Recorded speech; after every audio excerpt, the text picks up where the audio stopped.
All are architects of fate, working in these walls of time, some with massive deeds and great, some with ornaments of rhyme.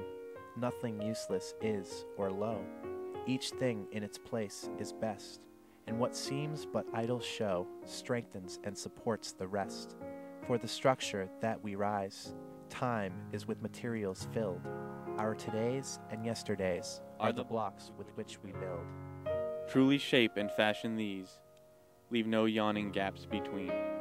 Think not, because no man sees, such things will remain unseen. In the elder days of art, builders wrought with greatest care, each minute an unseen part, for the gods see everywhere. Let us do our work as well, both the unseen and the seen. Make the house where gods may dwell, beautiful, entire, and clean. Else our lives are incomplete, standing in these walls of time, broken stairways where the feet stumble as they seek to climb. Build today, then strong and sure, with a firm and ample base, and ascending and secure shall tomorrow find its place. Thus alone we can attain to those turrets where the eye sees the world as one vast plain and one boundless reach of sky.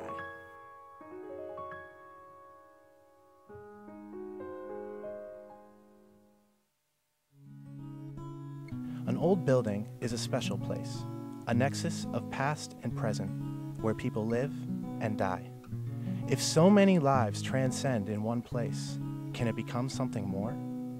Can an old building become a living, breathing entity with a heart and a soul?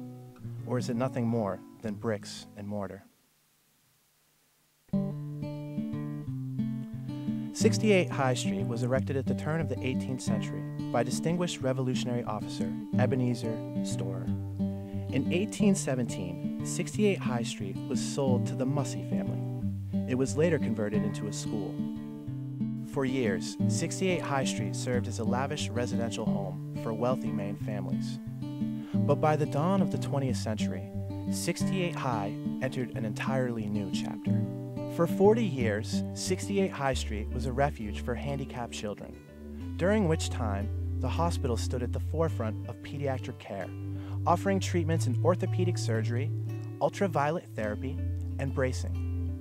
While surgery in the early 1900s was far less risky than in the previous decades, many patients died from infections and blood loss. To this day, the remains of the Children's Hospital offers a small reminder of 68 High's profound evolution. The old Children's Hospital building was purchased by the Salvation Army in 1948. It became the Urban Adult Learning Center in 1962 and the University of Maine Law School in 1972. For the past 25 years, 68 High Street has served the community with valuable public service facilities. In addition, the production studios on the third floor have serviced the University of Southern Maine for over 20 years. So what will become of this storied building? Yeah, I think I took my first video production class in my sophomore year.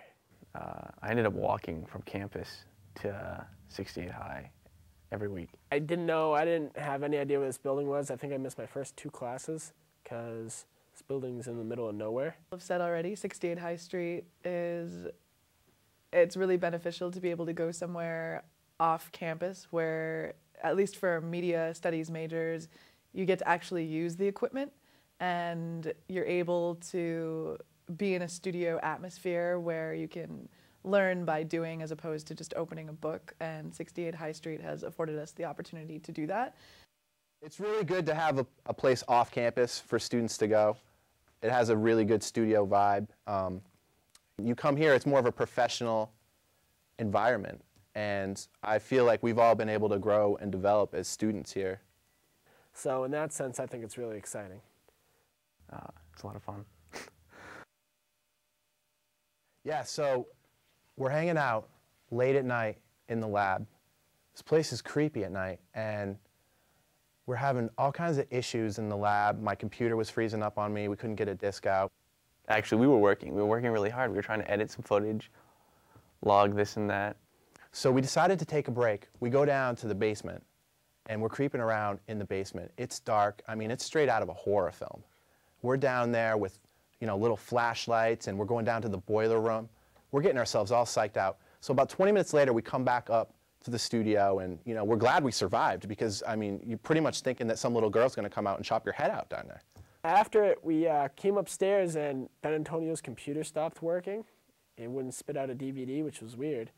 And then after that, we heard a noise. You know, we've got the standard pipe noises. There was air in the heating system or whatever. Coming from the other room, and definitely wasn't a noise that we heard from like one of the pipes or something. So, you know, me and Israel, We heard it. Ungodly sound, and there is no chance that it's the radiator. So I get up, I'm like, yo guys, grab some weapons. You know, we got to protect ourselves. I thought the little girl was coming to get us. Bolted from our chairs, the security of that room, and decided to enter the hallway, chasing after who knows what. and behind us, of course, Ben Antonio, whipping out like a metal rod in hand, dude, ready to crack the janitor over the head. The janitor's coming to clean up. He's like, hey boys, how you doing? Yeah, we felt like idiots. The varied pasts of this exquisite building are still vibrant within the walls, coalesced and beckoning forth a future as compelling as its history. As the University of Southern Maine prepares to leave, we can't help but ponder what the future holds for 68 High. Although one thing is certain, these hallowed grounds are more than a faceless working space. They are a treasured part of Portland's past and hardly inanimate.